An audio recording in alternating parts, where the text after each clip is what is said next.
today from Genesis 50, verses 15 through 26. This is where Joseph reassures his brothers. When Joseph's brothers saw that their father was dead, they said, "What if Joseph holds a grudge against us and pays us back for all the wrongs we did to him?" So they sent word to Joseph saying, "Your father left these instructions before he died.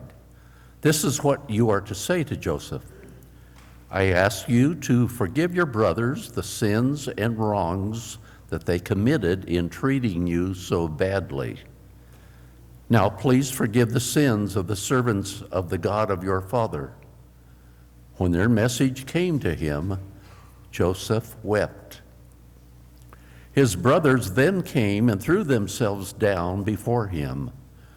"We are your slaves," they said. But Joseph said to them, "Don't be afraid. Am I in the place of God?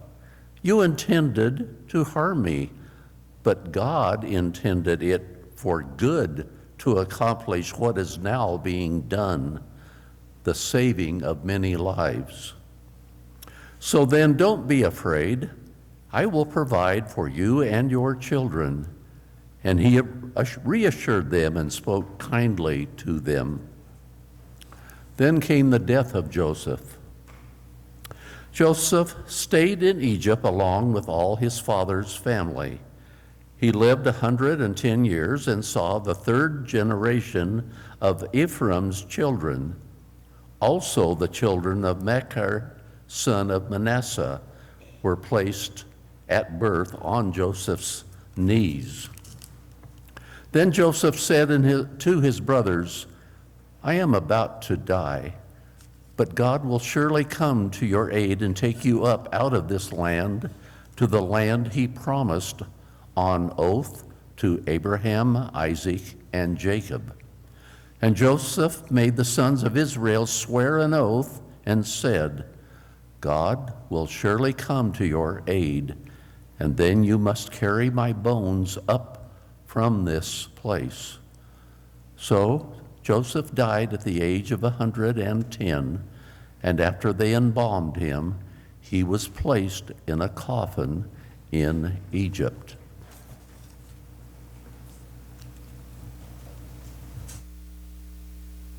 All right, I've got my notes in front of me. I'm going to try to preach the whole sermon. We'll see how I do, all right? Because I tell you what, life is messy. And it doesn't help when church gets messy. But it's all right. We're going to find our way through this thing, all right? So, this is it. Our walk through Genesis is done. And that's kind of hard for me because we've been doing it now for 8 full months.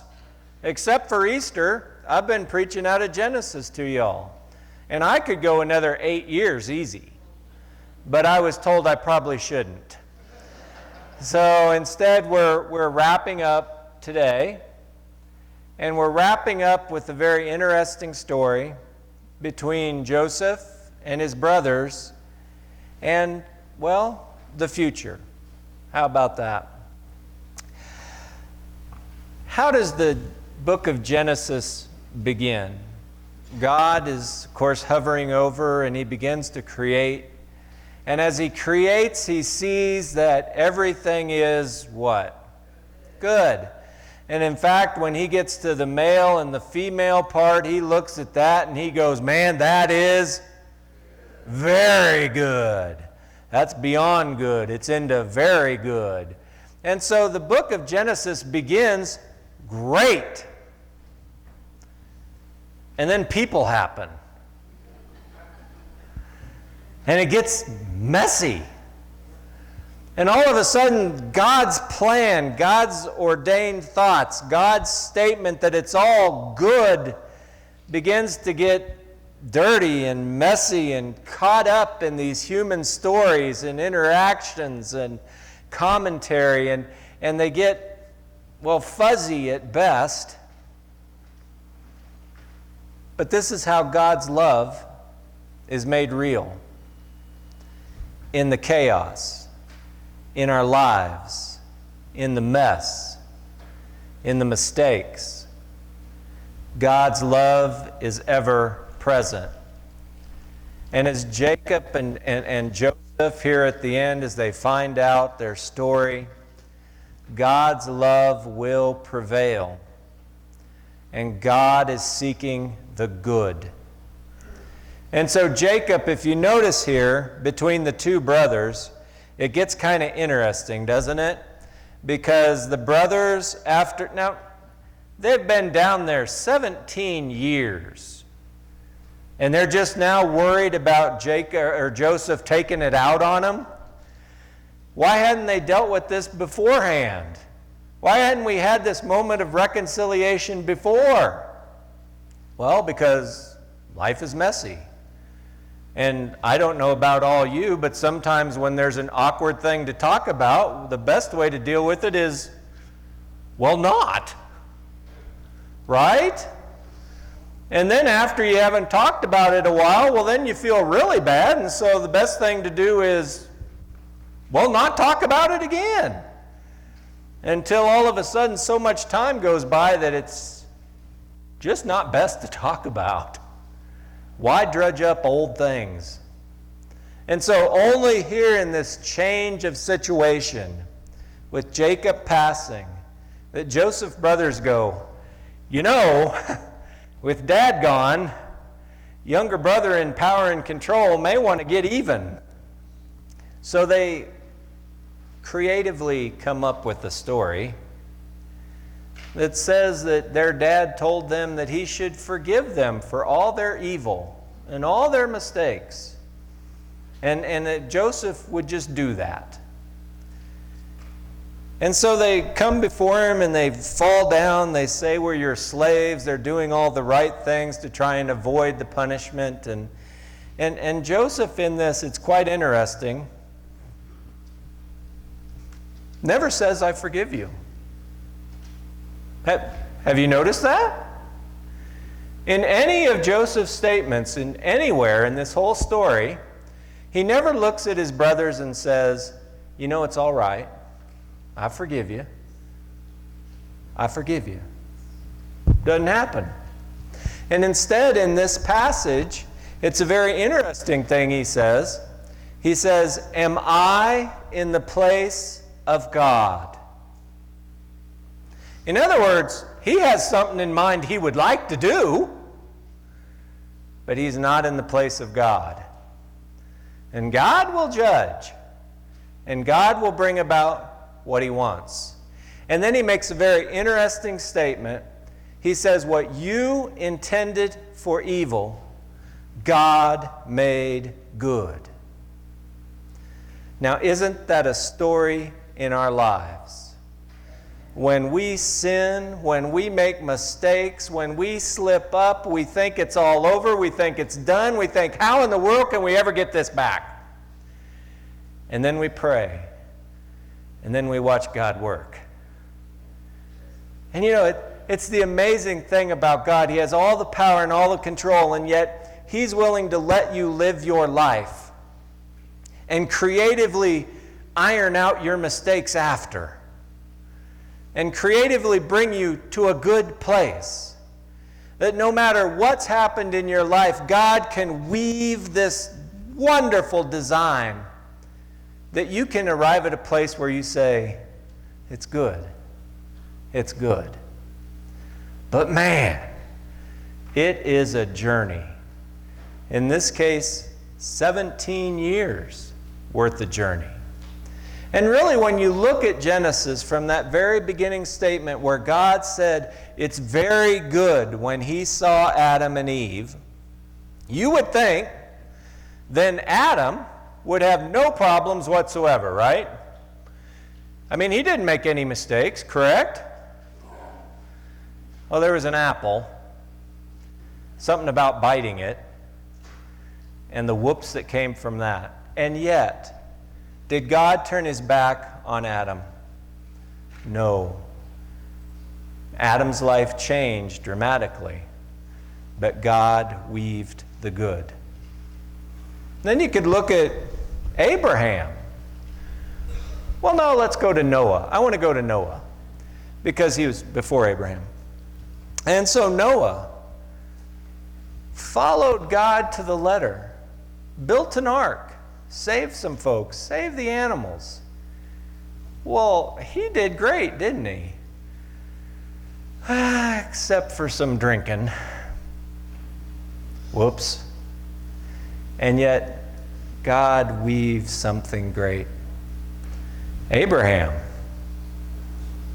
Well, he had just about a perfect life, didn't he? I mean, he followed God and had faith and trusted him. And sure, I mean, he tried to give his wife away as a sister. But I mean, other than that, were there any big issues? Well, yeah, that is kind of bad, isn't it?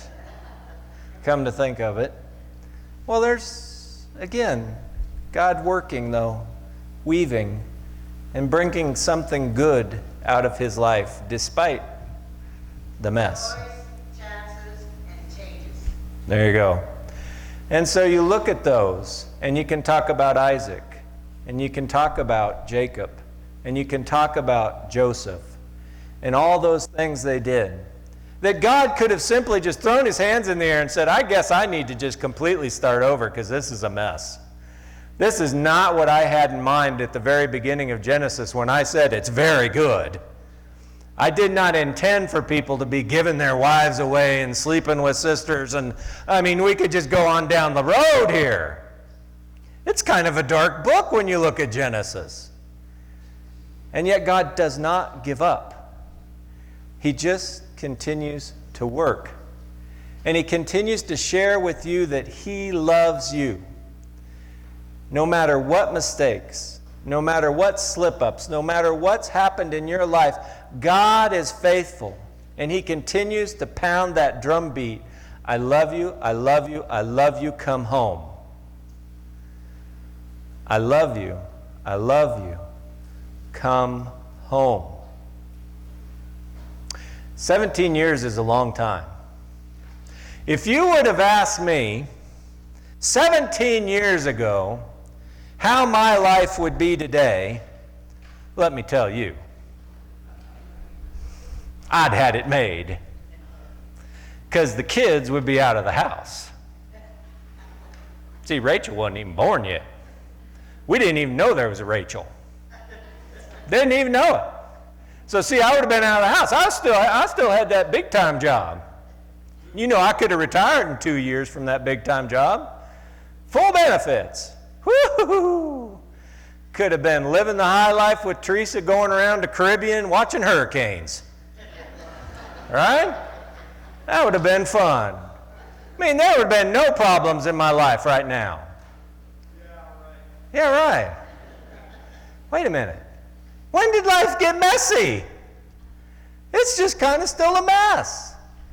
And so that begins to make me wonder and worry a little bit that if you give me another 17 years, I may still be in the same boat. Life is chaos. It's messy. And I think mistakes I may make again. And just when I think I got it all figured out, somebody does something weird. And you think, I can't control this. I can't manage this. I can handle this.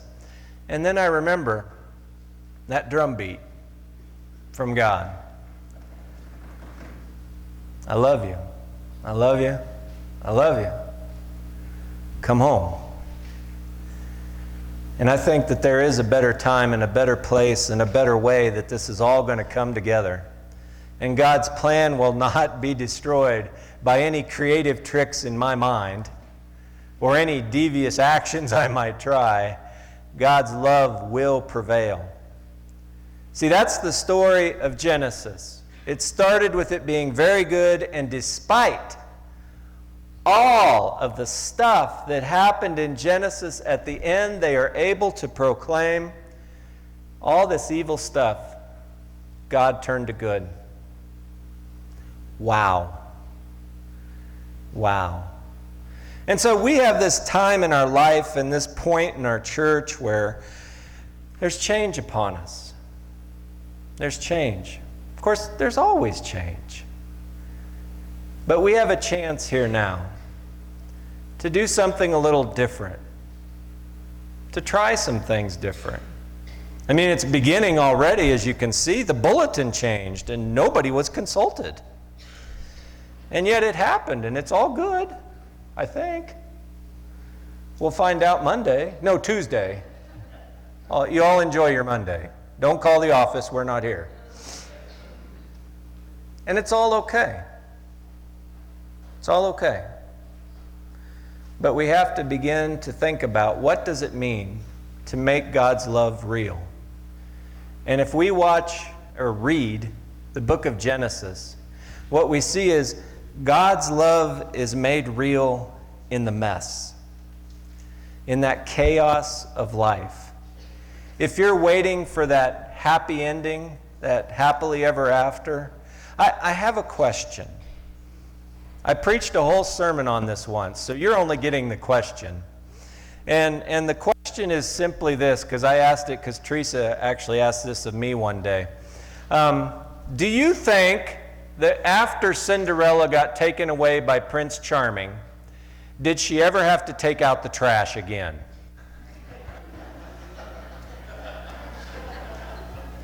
Of course not! It was happily ever after, right?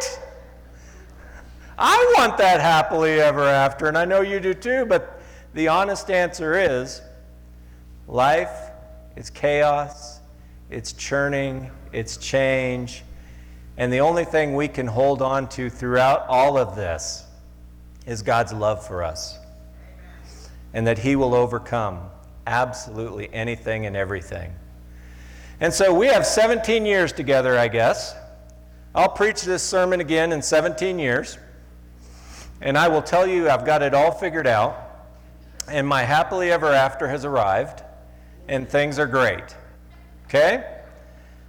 But until that time, every week, we're going to gather at this table. And we're going to be reminded of and remember the grace of God. And what a blessing we have to be able to come here this day. This table is open to anyone, to everyone.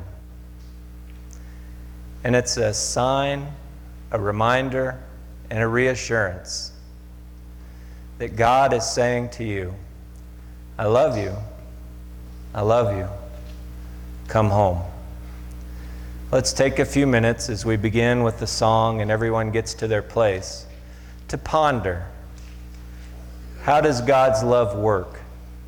And how is it made real? And how do we see it at this table? God bless you all. Real good. Amen.